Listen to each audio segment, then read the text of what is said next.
Assalamu alaikum, Dr. Zakir. Je m'appelle Youssef. Ces derniers jours, une vidéo est devenue virale. On y voit une lumière étrange au-dessus de la Kaaba en plein Ramadan. Certains parlent d'un miracle. Mais j'ai des amis non musulmans qui disent que c'est juste un phénomène naturel, un effet d'optique ou même un montage.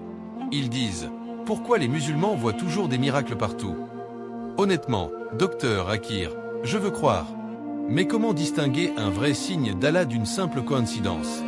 Wa alaykum assalam wa rahmatullahi wa barakatuh mon frère Youssef.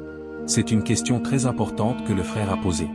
Et je suis heureux que tu la poses publiquement, car beaucoup de jeunes musulmans ont le même doute, mais n'osent pas l'exprimer. Premièrement, comprenons une chose fondamentale. L'islam n'est pas une religion construite sur l'émotion collective ou l'hystérie spirituelle. L'islam est une religion qui appelle constamment à la réflexion, à l'analyse et à l'observation. Le mot le plus répété dans le Coran n'est pas croyez, mais réfléchissez, comprenez, raisonnez. Lorsque certains disent « vous voyez des miracles partout », ils projettent une vision irrationnelle de la foi. Or, l'islam n'enseigne pas à suspendre son intellect. Au contraire, il élève l'intellect. Permets-moi de te donner une analogie simple. Si tu conduis ta voiture et qu'un voyant lumineux rouge s'allume soudainement sur ton tableau de bord, que fais-tu? Tu ne cries pas immédiatement au miracle. Tu ne paniques pas non plus. Tu prends le manuel du constructeur. Pourquoi? Parce que celui qui a conçu la machine connaît mieux son fonctionnement que toi. Il sait ce que signifie chaque signal. Il sait distinguer un simple avertissement d'une panne grave. Maintenant réfléchis, l'univers est infiniment plus complexe qu'une voiture.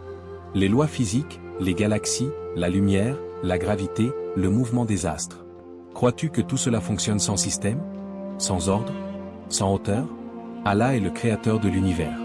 Le Coran est le manuel. Quand un phénomène apparaît, qu'il s'agisse d'une lumière au-dessus de la Kaaba ou d'un événement céleste, le croyant ne saute pas immédiatement à une conclusion émotionnelle. Il consulte le manuel. Il analyse à la lumière de la révélation et de la raison. Car tout phénomène n'est pas nécessairement un miracle surnaturel. Mais tout phénomène peut être un signe. Un signe pour qui? Pour celui qui réfléchit. La différence entre la superstition et la foi intellectuelle est ici. La superstition voit des miracles sans preuve. La foi islamique voit des signes et cherche leur sagesse. Et mon frère Youssef, si certains réduisent tout à coïncidence, ils tombent dans l'excès inverse, celui de croire que l'univers est un accident permanent. Entre la crédulité aveugle et le scepticisme arrogant, l'islam propose une voie équilibrée. Observer, étudier, comprendre, puis reconnaître la sagesse derrière l'ordre. Et c'est ici que la perspective commence à changer. En islam, un miracle n'est pas nécessairement quelque chose qui viole brutalement les lois de la physique comme dans un film hollywoodien. Cette définition spectaculaire est souvent héritée d'une culture populaire, pas d'une compréhension théologique profonde. Parfois, le miracle est dans le timing. Un événement qui survient au moment précis où les cœurs sont ouverts. Parfois, le miracle est dans l'impact spirituel. Un phénomène ordinaire qui provoque une transformation extraordinaire. Parfois, le miracle est silencieux, et il se produit dans le cœur des croyants. Comprends ceci, mon frère Youssef, la Kaaba située dans la ville bénie de la Mecque, n'est pas sacrée parce qu'une lumière apparaît au-dessus d'elle. Si demain aucun phénomène céleste ne s'y produisait, elle resterait le centre spirituel de plus d'1 milliard de personnes. Elle est sacrée parce qu'Allah l'a désignée comme la première maison d'adoration établie pour l'humanité. Son honneur ne dépend pas d'un événement atmosphérique. Il précède les phénomènes. Allah transcend. Alors si un phénomène naturel se produit au-dessus d'elle en plein Ramadan, plusieurs lectures sont possibles. Cela peut être un phénomène scientifique parfaitement explicable. Cela peut être un rappel spirituel pour ceux dont le cœur est réceptif. Et cela peut être les deux en même temps. Car science et spiritualité ne sont pas des ennemis. Elles opèrent sur des plans différents. Mais permets-moi maintenant de déplacer ton regard. Le vrai miracle du Ramadan n'est peut-être pas dans le ciel. Il est sur terre. Observe, des millions de personnes qui cessent volontairement de manger et de boire alors que personne ne les surveille. Des hommes et des femmes qui réforment leurs habitudes, qui abandonnent des addictions, qui prient la nuit alors que le monde dort. Des cœurs endurcis qui pleurent. Des familles divisées qui se réconcilient. Des riches qui donnent discrètement. Des pauvres qui sourient malgré la faim.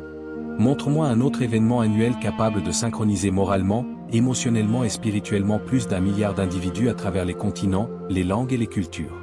Ce n'est pas un spectacle visuel. C'est une transformation massive et volontaire. Ça, c'est un miracle social. Un miracle moral. Un miracle spirituel. Et il est observable. L'islam ne craint pas la science. Depuis des siècles, il a encouragé l'observation du cosmos, l'étude des phénomènes, la recherche des causes. La science étudie comment une lumière apparaît dans le ciel. Elle analyse les particules, la réfraction, l'atmosphère. Mais la science ne répond pas à la question. Pourquoi ce spectacle touche-t-il autant de cœurs en plein mois de jeûne? La science explique les mécanismes. Le Coran éclaire les significations. Et lorsque les deux se rencontrent sans arrogance ni excès, une compréhension plus profonde commence à émerger. Allah dit dans le Coran, dans la sourate Al-Baqarah, verset 164. Dans la création des cieux et de la terre, et dans l'alternance de la nuit et du jour, il y a des signes pour ceux qui raisonnent. Remarque. Il ne dit pas, pour ceux qui regardent. Il dit, pour ceux qui raisonnent. Donc mon frère Youssef, ne crois pas aveuglément. Mais ne rejette pas aveuglément non plus. Observe. Analyze. Et laisse ton cœur dialoguer avec ta raison. Jazakallahu khairan, dottore Zakir. Je comprends maintenant. Le vrai miracle commence dans la foi réfléchie.